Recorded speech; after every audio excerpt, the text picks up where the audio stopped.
Howdy y'all, welcome back to another box office breakdown. The Christmas box office weekend is usually like a top 5 weekend on the year. Now it's been recovering over the last several years since 2020. Now 2021, we hit it big with Spider-Man No Way Home and that trickled over into the Christmas weekend of course. But last year it was only $93 million on opening weekend, but this year, we had a superhero movie opening, we had a romantic comedy, we had a movie in there for kids, so it was going to be bigger, right? Wrong. Unfortunately, this year it looks like we saw an 8.6% drop year over year for Christmas holiday weekend, and that's just the 3-day. And that is due in large part to the movie that's actually at number 1, Aquaman 2. Now, I figured Aquaman 2 wasn't going to do well. It was probably going to flop because every DC movie has flopped this year, even whenever it's been good. But I could not have anticipated a flop like this. Aquaman 2 on its opening weekend only made $27 million. That is less than Shazam 2 and $40 million less than what Aquaman 1 made in its opening weekend. And this is just dirt on the coffin at this point. DC is absolutely dead in the water, and we've known that for a while. Now, this movie failed for an avalanche of reasons, so I don't really know where to start. Let's go ahead and start with the fact that everyone knew that this movie was going to be inconsequential. The DCEU, I forget which one we're in now, but I'm just going to say the DCEU is already dead. We already know that they're not pushing forward with the story. We knew that this was going to be the last Aquaman movie. Anything that happened in this movie didn't matter, and we as an audience have been trained that if something in a movie doesn't really matter, you don't have to go out and see it. So we had that in there, along with a terrible marketing campaign in there. The trailers were horrible for this movie. I was never once tempted to go out and actually see this movie, and I wasn't even a fan of the first Aquaman movie. They needed to win someone like me over, and they just straight up didn't. But then on top of that, the people that did like the first Aquaman movie that made $1 billion, mind you, they didn't go out and see this movie. And then with that, the reviews came out and they were not good. I believe they're somewhere in the 30s right now, so it's not being well received by critics or audiences, it looks like. Plus, it's been 5 years since the first Aquaman. So far worldwide, this movie has made $120 million, but its budget was like $210. They probably need to make about like $350, $400 million to turn a profit.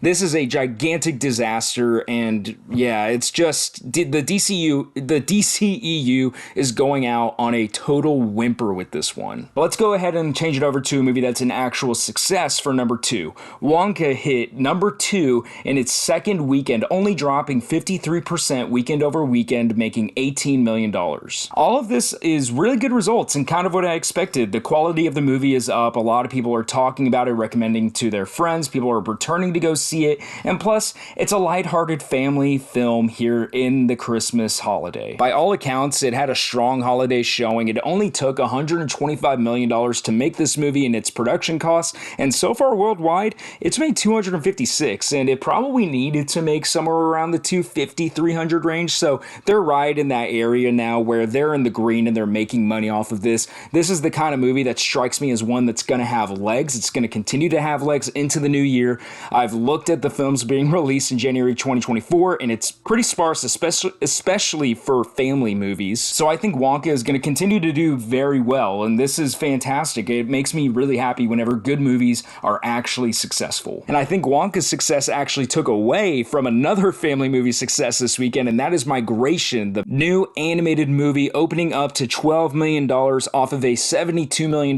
budget. Worldwide, it's made $39.5 million.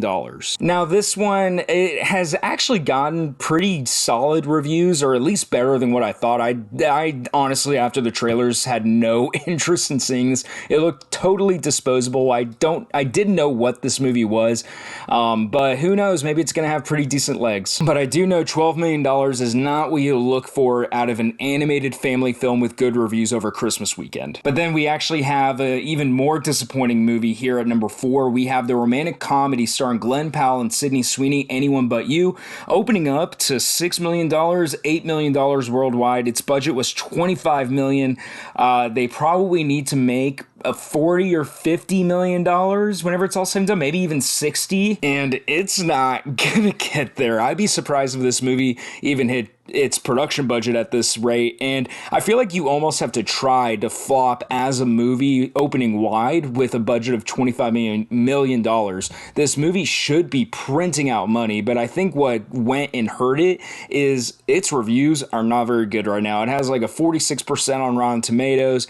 I didn't hear anybody talking about this movie opening up, and I feel like the romantic comedy style of movie is good for the Christmas holiday season for sure, but I don't know if people were going to flock to the theaters to go see Glenn Powell and Sydney Sweeney quite yet. While they are gaining traction as performers and they're both solid in what they do, I just don't see the mass audiences turning out for them, you know what I mean? But overall, this year was a dud of a Christmas weekend in the box office. I mean, we dropped $8 million. Granted, last year we had Avatar: The Way of Water out, we had the Puss in Boots movie out, Babylon was out, but it didn't make any money. But still, it's very concerning as someone that loves the movies. Theaters rely on weekends like these, and just no one came out and saw movies. You know, nobody went out and saw Aquaman 2. The biggest win this weekend was Wonka, and that was like $18 million. No one really came out to heavily support the new releases. And plus, we're about to get into a pretty bad January whenever it comes to the box office. We don't really have any big new releases. We'll have plenty here in March, it looks like. The first movie that's really on my radar is Dune Part 2, but we got a couple of months until then, so I think the theaters are going to be really just scraping by here the next few months, and especially Christmas has not helped. So that's everything that I have to say about the Christmas holiday weekend box office. Thank you guys so much for watching this video, and don't forget to subscribe if you like this and you want to see more. Bye, y'all.